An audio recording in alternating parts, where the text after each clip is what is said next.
제가 지금 차를 주차한 곳은 상주에 있는 경천대 주차장입니다. 오늘은 이곳에서 시작하는 MRF 이야기 코스를 걸을 예정인데요. MRF는 M은 마운튼, 산을 뜻하고 R은 리버, 강을 뜻하고 F는 필드, 들판을 뜻합니다. 주차장에서 50m 정도 걸었습니다. 폭포 광장에 도착했습니다. 시원하게 떨어지는 폭포 물줄기가 더위를 식혀주고 있습니다. 폭포 광장 바로 옆에는 장군의 동상이 있는데요. 이 장군은 1592년 임진왜란 때 거창 전투에서 왜군 500여 명을 격파한 것을 시작으로 금산 전투와 상주성 탈환에서 큰 전공을 세운 인물, 바로 정기룡 장군입니다. 경천대에서 약 4km 떨어진 곳에 장군의 위패를 모신 충의사가 있습니다. 충의사 마당에는 소나무, 배롱나무, 단풍나무가 어우러져 있습니다. 8월이면 붉게 피어나는 배롱나무 꽃이, 가을이면 고운 단풍이 방문객을 맞이하죠. 걸음 사이사이 잘 알려지지 않은 정기룡 장군을 떠올리며 그 용기와 충성을 마음에 새길 수 있는 곳입니다. 폭포광장에서 경천대로 가는 길은 단풍나무가 터널을 이루고 있습니다. 지금도 걷기 좋지만 가을에 오면 이 길이 더 아름다울 것 같습니다. 오늘 함께 걷고 있는 분은 김영수TV 여행 크루분이시고요. 저와 함께 한국여행작가협회에서 활동하고 있습니다. 주차장에서 500m 정도 걸었습니다. 소나무와 어우러진 정자가 앞에 보이고 있는데요. 무우정입니다. 무우란 춤을 추며 비를 빈다는 뜻으로 예전에 이곳에 기우제 터가 있었는데 기우제 터 위에 세운 정자라 이런 이름이 붙여졌다고 합니다. 이 정자는 조선 인조 때 당대의 석학이셨던 우담 채득기 선생이 지었다고 합니다.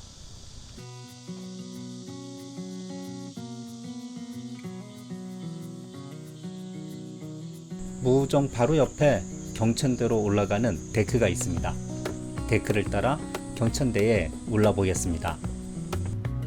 데크를 오르자 기이한 바위가 우뚝 서 있습니다. 바위 뒤쪽으로 소나무와 전망대가 있는데요. 전망대에 서보도록 하겠습니다. 경천대 앞쪽으로 유유히 흐르는 낙동강, 그 곁을 따라 초록빛 들판이 끝없이 펼쳐져 있습니다. 멀리 보이는 산들은 고도는 낮지만 이곳 풍경의 배경화면처럼 든든하게 자리를 지키고 있습니다. 강과 들판 그리고 산이 한 폭의 그림처럼 어우러진 모습이 정말 아름답습니다. 경천대 무우정에서 상도 드라마 촬영장으로 이동하고 있습니다. 거리는 200m 정도인데요. 지금 보시는 것처럼 하늘 높이 치솟은 소나무들이 많이 심겨져 있습니다. 천천히 걸으며 힐링하기 좋은 산책길입니다. 이곳 드라마 촬영장은 2001년 10월에 MBC에서 방송된 상도 촬영을 위하여 지어진 세트장이라고 합니다. 오래전에 지어진 세트장인데 아직도 깨끗하게 관리되고 있는 것이 저에게는 인상적으로 다가왔습니다. 드라마 촬영장 바로 뒤에 출렁다리가 있습니다. 길이는 그리 길지 않습니다. 출렁다리를 건너 진행방향 오른쪽은 주차장 가는 길이고요. 직진하게 되면 계속해서 트레킹을 이어갈 수 있습니다. 출렁다리에서 200에서 300m 정도 걸었고요. 경천대 후문 상주 05번 지점으로 나왔습니다. 저는 이곳에서 경천교 쪽으로 진행하겠습니다. 여기에서 경천교까지는 0.9km입니다. 제 걸음 속도로는 12분 정도면 도착하지 않을까 예측이 됩니다.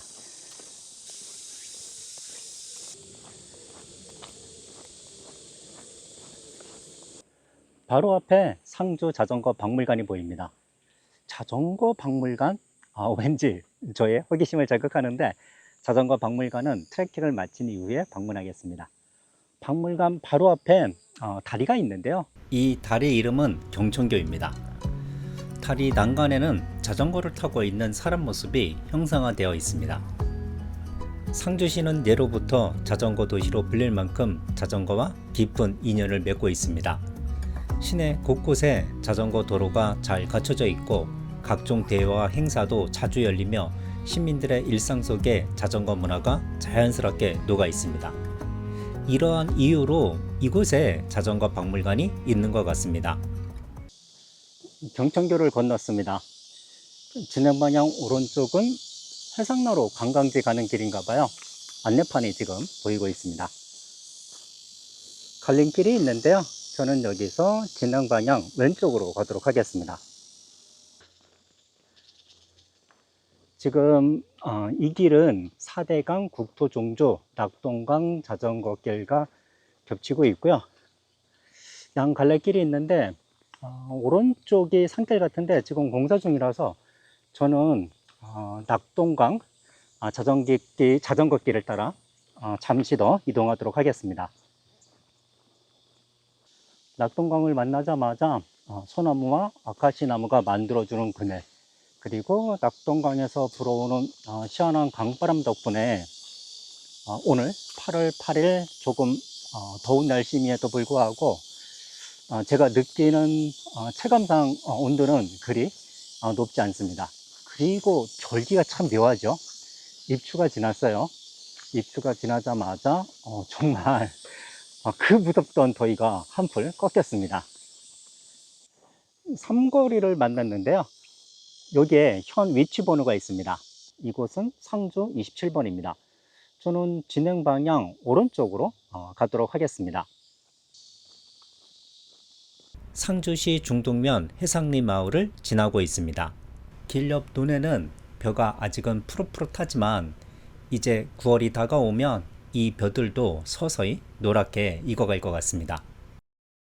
앞쪽에 제주도 오름 같은 해발 고도가 낮은 산이 보이고 있는데요. 저 산이 덕암산입니다. 사거리를 만났습니다. 이곳에서 진행 방향 오른쪽은 경천대 쪽으로 가는 길, 진행 방향 왼쪽은 상풍교 쪽으로 가는 길입니다. 저는 길을 건너서 계속해서 직진하도록 하겠습니다. 저는 경천대에서 3.8km, 1시간을 왔고요. 여기서 덕암산 정상까지는 3km, 45분을 더 가야 된다고 합니다. 지금 제가 걷는 길은 MRF 이야기길 중 제2코스 초원길입니다. 저는 5시간 정도를 예상하고 있습니다. 사거리를 지나 덕암산으로 오르는 길은 지그재그로 되어 있는 시멘트 길입니다. 길 중간에 활공장도 보았고요. 덕암산 정상이 얼마 남지 않았습니다. 덕암산 정상에 도착했습니다. 여기 해발 고도가 331m 분이 되지 않습니다. 그런데 여기서 바라보는 풍경은 마치 해발 고도 1000m 이상의 산에서 바라볼 수 있는 풍경을 볼 수 있습니다. 그리고 앞쪽으로 낙동강과 들판이 펼쳐진 모습은 아마도 이곳에서만 볼 수 있는 풍경이 아닐까 싶습니다. 그리고 저 멀리 가운데 뾰족 솟은 바위산은 국사봉입니다.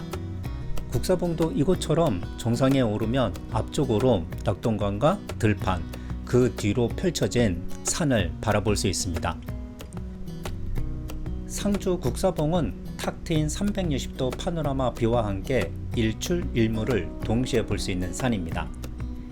이곳도 여러분에게 추천해 드립니다. 여기 풍경 정말 멋있죠? 네. 진짜 멋있네요. 여름에 와도 좋은데 가을에 오면 더 멋있을 것 같아요. 황금들녘이 펼쳐져 있어서 진짜 꿈의 세상 같을 것 같아요. 덕암산 정상에서 30에서 40분 정도 머물다 상풍교 쪽으로 50분 정도 진행했습니다. 효갈 1이 마을을 통과하고 있습니다. 앞에 버스 정류장이 있는데 정류장 이름은 효갈 1이입니다. 버스 정류장에서 90m 정도 걸었습니다. 도로 옆에 정자가 있는데요. 제가 지금 사용하는 GPS 앱은 이곳에서 정자를 정면에 두고 진행 방향 왼쪽으로 진행하라고 합니다. 그런데 이곳에 있는 이정표는 도로를 따라 가라고 하고 있거든요. 아마도 도로를 따라가면 한참을 돌고 돌아 상풍교를 만날 것 같은데, 저는 이정표에 있는 방향을 무시하고 GPS 앱이 안내해 주는 대로 정자에서 도로를 버리고 논 쪽으로 가도록 하겠습니다. 저 멀리 낙동강과 낙동강 제방이 지금 보입니다. 아마도 저 제방이 낙동강 자전거길이 아닐까 생각이 되는데요. 제 예측대로 낙동강 자전거길을 만났습니다. 이제부터 이 길을 따라 상풍교까지 걸어가겠습니다. 상풍교에 도착했습니다. 이곳에 이정표가 있는데 제가 걸어온 길 방향 쪽으로 길 방향 표시가 되어 있습니다. 이제 저는 상풍교를 건너가도록 하겠습니다. 길이는 0.7에서 0.8km 정도 되어 보이고요. 갓길이 좀 좁아서 조금 위험합니다. 이곳에서 경천대까지는 6.6km입니다. 상풍교를 다 건넜고요. 저는 이곳에서 진행 방향 왼쪽으로 가도록 하겠습니다. 벚나무가 심겨진 제방길이 길게 이어져 있습니다. 여기도 낙동강 자전거길과 겹쳐지는 구간입니다. 진행 방향 왼쪽으로는 낙동강과 덕엄산이 보이고요. 진행 방향 오른쪽으로는 넓은 들판이 보입니다. 상주 지역을 걸으며 여행하다 보니 넓게 펼쳐진 들판과 평지가 많다는 점이 인상적이었습니다. 이런 지리적 특성 덕분에 상주는 자연스럽게 자전거 문화가 발달할 수밖에 없는 환경을 갖추고 있는 것 같습니다. 제가 지금 지나고 있는 곳은 사벌국면 매협리입니다. 사벌국? 왠지 고대 국가 이름 같지요? 사벌국은 상주 지역에 있던 삼한시대의 작은 나라 중 하나였는데, 삼국사기에 신라 서구로 장군이 사벌국을 멸망시켰다는 기록이 있습니다. 매협제 입구 상주 공사 지점까지 왔습니다. 이곳에서 제방길은 끝이 났고요. 이제부터는 산길을 따라 경천대까지 갈 것으로 예상이 됩니다. 이정표가 있거든요. 이정표를 확인해 보겠습니다. 상풍교에서 4.1km 왔고 경천 전망대까지는 1.5km 남았습니다. 데크 구간을 걷고 있는데 바닥에는 낙엽이 가득 쌓여 있습니다. 아마도 작년에 떨어진 낙엽이 그대로 남아 있는 것 같습니다. 걷기에는 좋은데 자전거 타시는 분들한테는 조금 불편하지 않을까 생각이 됩니다. 앞에 경천 전망대가 보입니다. 전망대에 오르자 앞쪽으로 제가 오늘 걸었던 저 멀리 덕암산, 상풍교, 왼쪽으로 매엄리 들판, 그리고 유장하게 흘러가는 낙동강이 한눈에 보입니다. 전망대에서 주차장으로 내려가고 있습니다. 이곳은 맨발 걷기 할 수 있는 시설도 있고 탐방로 양옆에 소나무가 있어서 피톤치드를 마시면서 천천히 걸으며 힐링하기 정말 좋은 길입니다. 경천대 순환버스를 탔습니다. 주차장이 가까워 금세 주차장에 도착할 것 같고요. 오늘 제가 걸은 MRF 이야기길 제2코스 초원의 길은 총 20km입니다. 저는 정상에서 머문 30분에서 40분까지 포함해서 5시간 40분 정도 소요되었습니다. 트레킹을 마치고 제가 도착한 곳은 상주 자전거 박물관입니다.